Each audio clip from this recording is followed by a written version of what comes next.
Friends, good morning. आज हम लोग बात करेंगे यार एस के झा सर का प्लेटफॉर्म कोचिंग में जो पढ़ाते थे उनका साइंस क्लास 2 और इसका पीडीएफ भी प्रोवाइड करेंगे आप लोगों को।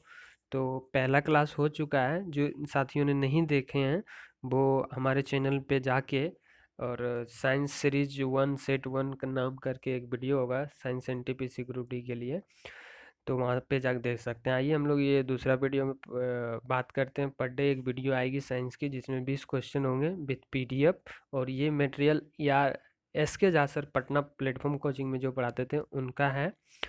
तो आप लोग साइंस का हाई क्वालिटी मींस जो क्वेश्चन ऐसे, उनको तो 6 साल का एक्सपीरियंस है, आप सभी को पता है, और साइंस में शायद उनसे अच्छा बेहतर कोई पढ़ा सके।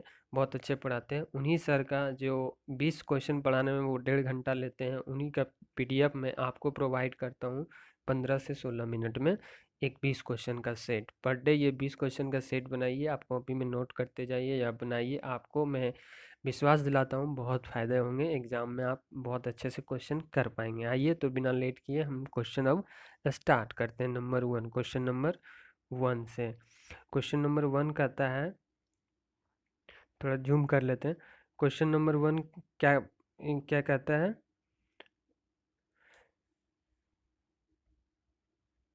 रिक्त स्थानों में सबसे उपयुक्त विकल्प भरें। ध्वनि की पिच इसके डैश पर निर्भर करती है। देखिए दोस्तों, तो ध्वनि की पिच किस पे निर्भर करेगा? पिच यानी तारत्व, जो हम लोग बात करते हैं, जैसे कि जिसका पिच ज़्यादा होगा उसका आवाज़ मोटा होगा, जिसका पिच कम होगा उसका आवाज़ पतली होगी। जैसे बॉयज लोगों का जो भी है, मेल का, उसका पिच यानी ये तारत्व ज़्यादा होता है, हाई होता है, जिसके कारण आवाज़ मोटा होता है। और गर्ल्स में पिच कम होता है, जिसके कारण उसका साउंड कम होता है।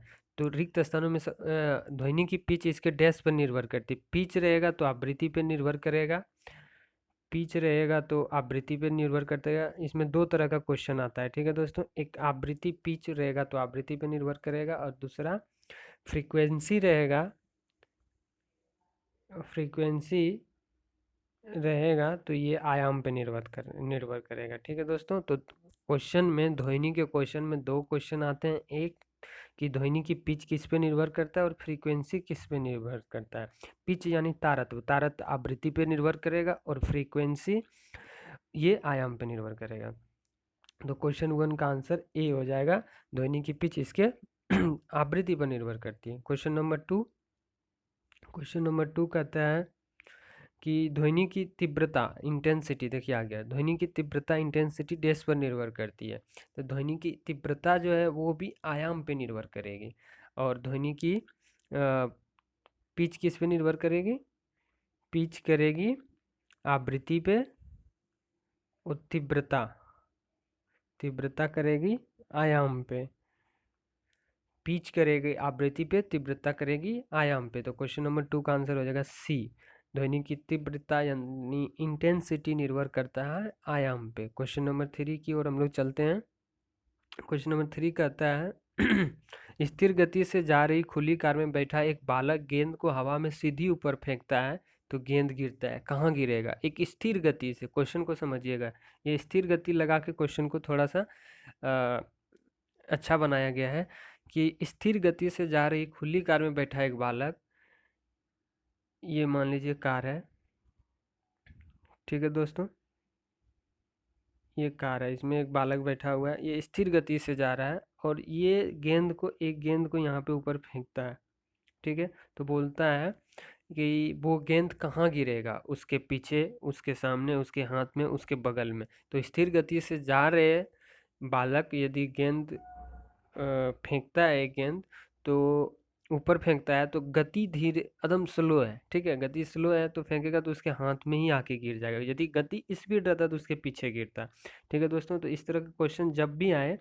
तो यदि गति में स्पीड हो तो उसके पीछे गिरेगा, यदि गति स्लो हो, धीरे धीरे हो, तो उसके हाथ में ही गिरेगा, ठीक है दोस्तों।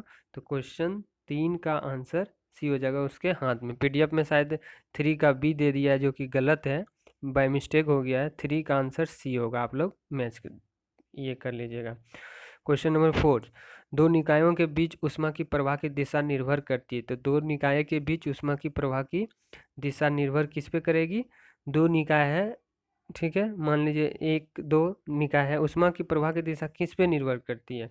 तो उसके ये दोनों इकाई के तापमान पे, अपने अपने तापमान जो होगा, इस बॉडी इसका भी कुछ टेम्परेचर होगा, इसका भी कुछ टेम्परेचर होगा, तो जो उष्मा की प्रवाह होगा, एक दूसरे के प्रवाह होगा, जिसका जिसका टेम्परेचर होगा। नहीं देखते हम लोग जब बारिश होता है, दो जगह मान लीजिए बारिश हो रहा है, तो कहीं पे हो सकता है कि उसका धारा जो है, प्रवाह जो है वो तेज हो, कहीं पे कम हो। तो उसी तरह क्वेश्चन नंबर 4 का आंसर हो जाएगा सी। दो निकाय बीच ऊष्मा की प्रवाह की दिशा निर्भर करती है उनके अपने तापमान पर। आप वीडियो के लास्ट तक बने रहिएगा, आपको रिवीजन भी 2 मिनट में कराया जाएगा। और ये इसमें 20 क्वेश्चन है, 20 क्वेश्चन का आंसर दिया हुआ है। आप पहले देखने से पहले ये 20 क्वेश्चन का टेस्ट बना सकते हैं, आप आंसर मिला सकते हैं, आपके 20 में कितने नंबर आ रहे हैं। और नहीं तो आप हमारे साथ जुड़े रहिए, वीडियो देखिए, इसमें आपको पीडीएफ भी आसानी से प्रोवाइड हो जाएगा। क्वेश्चन नंबर 5 कहता है, फ्लेमिंग के दाएं हाथ राइट हैंड का नियम किसके लिए कार्य करता है? तो आप सभी जानते होंगे फ्लेमिंग के दाएं हाथ जो है, इसमें देखिए याद करने के लिए बहुत आसान तरीका, जनरेटर के लिए कार्य करता है। जब दाएं हाथ होगा, इसमें दो ही क्वेश्चन पूछा जाता है कि फ्लेमिंग के दाएं हाथ, राइट हैंड और लेफ्ट हैंड, ठीक है दोस्तों। राइट हैंड जब भी आएगा जनरेटर होगा। जनरेटर हम लोग हम देखे होंगे, आप घरवा घर में गाँव में, कि जनरेटर किससे स्टार्ट करते हैं? कभी भी कोई लेफ्ट हैंड से स्टार्ट करेगा, जो लेफ्टी होगा वही स्टार्ट करेगा। लेकिन maximum 90% of the people in the India या वर्ल्ड, मतलब वो जनरेटर को राइट हैंड से ही स्टार्ट करेगा। जब भी स्टार्ट करेगा जनरेटर को, तो राइट हैंड से स्टार्ट करेगा। तो याद रखिएगा कि जब भी दाएं हाथ, फ्लेमिंग का दाएं हाथ पूछे तो आंसर जनरेटर देना है, और बायां पूछे तो स्विच होगा। स्विच, स्विच तो इजीली से कोई भी इशारा है, स्विच ऑन करना है, दाएं हाथ क्या लगा, बाएं हाथ से भी ऑन हो जाएगा। स्विच तो बहुत इजी है। तो इसमें आप याद कर लीजिए, जब भी फ्लेमिंग आए, फ्लेमिंग का दाएं हाथ पूछे जनरेटर आंसर होगा, बाएं हाथ पूछे तो स्विच आंसर होगा। मोटर यानी स्विच, मोटर कैसे स्विच से ऑन करते हैं हम लोग मोटर, तो मोटर हो जाएगा। और जनरेटर स्विच से स्टार्ट नहीं होता है, जनरेटर जब भी स्टार्ट होता है दाएं हाथ से, देखिए घुमा घुमा के भटभटा देता है पूरा। ठीक है दोस्तों, क्वेश्चन नंबर हम लोग 6 पे चलते हैं। क्वेश्चन नंबर 6 कहता है, गाढ़े दर में श्यानता अपेक्षाकृत कैसा होता है? गाढ़े दर में श्यानता अपेक्षाकृत कैसा होता है? तो गाढ़े दर में श्यानता अपेक्षाकृत अधिक होता है, हमेशा अधिक होगा। जब भी गाढ़ा दर होगा उसमें श्यानता जो है सो अधिक होगा। क्वेश्चन नंबर 7, क्वेश्चन नंबर 7 कहता है, बल्वर क्या होता है? बल्वर, देखिए ये क्वेश्चन आपने नहीं देखे होंगे, लेकिन ये साइंस में पूछा गया क्वेश्चन है, साइंस का प्रीवियस ईयर सेट से ही क्वेश्चन लिया गया है। बल्वर क्या होता है? तो आइए हम लोग देखते हैं। बल्बर के रबर के पौधे से निकलने वाला दुनिया दूधिया सिरप नहीं, सघन बसा की परत नहीं, किसी एक्टिविटी पौधे द्वारा कीटों की फंसने की युक्ति, चावल के पौधे का फंगस संक्रमण। तो बल्बर क्या होता है? बल्बर होता है सघन बसा की परत। एक संघन होता है, उसमें बसा जो बन जाता है उसकी परत होता है। 7 का बी नंबर आंसर हो जाएगा। क्वेश्चन नंबर 8 पे हम लोग आते हैं।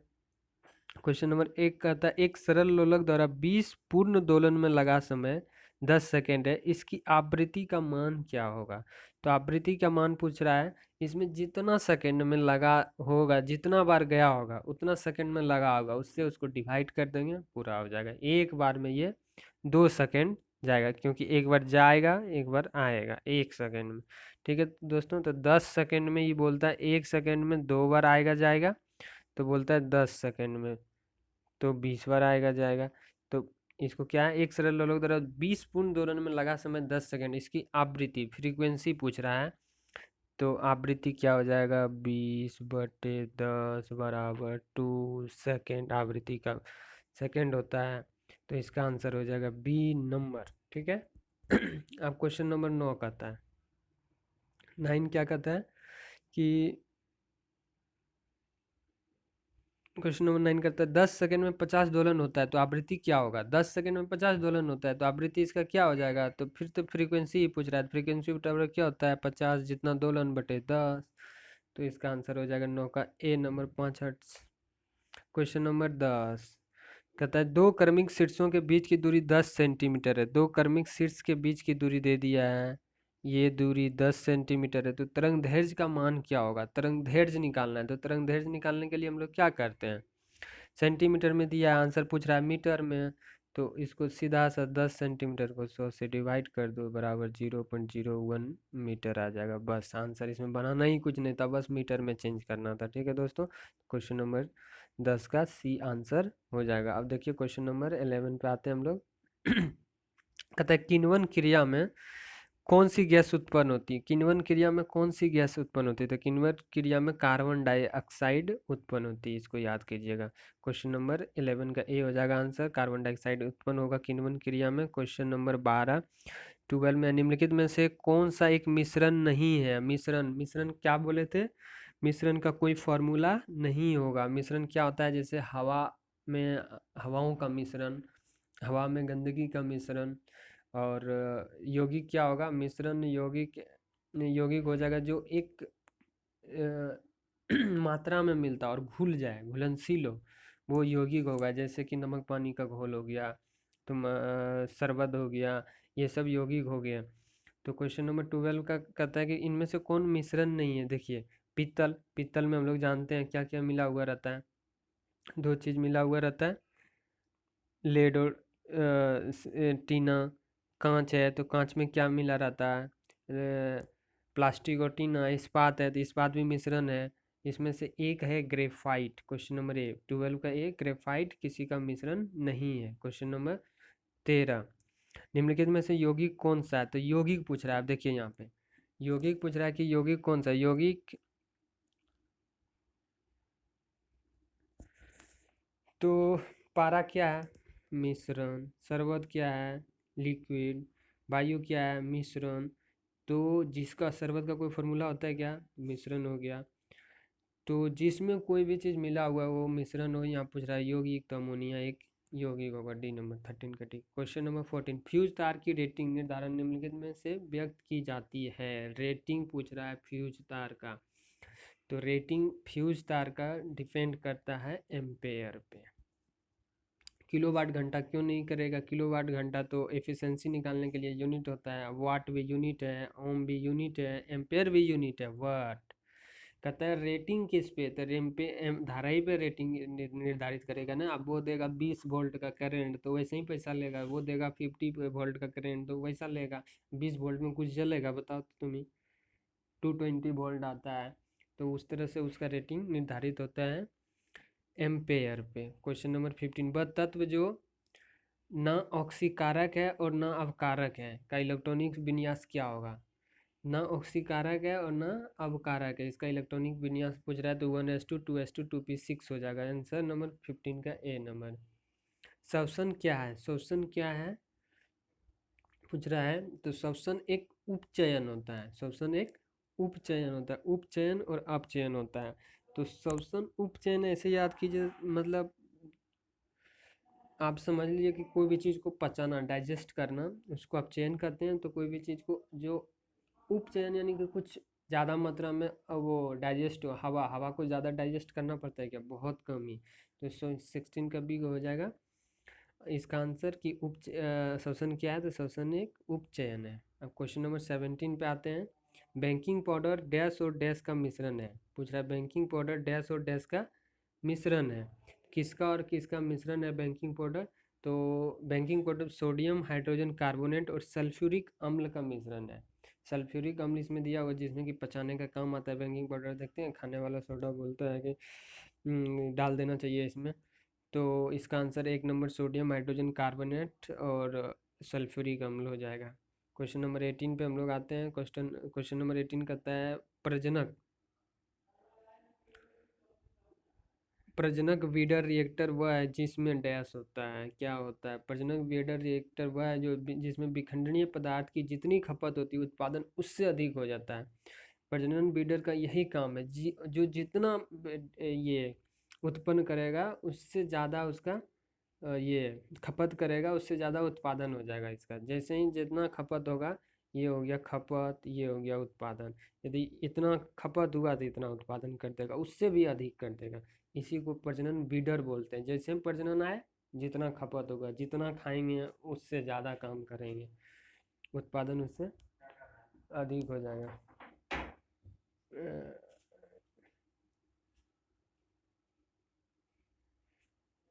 जब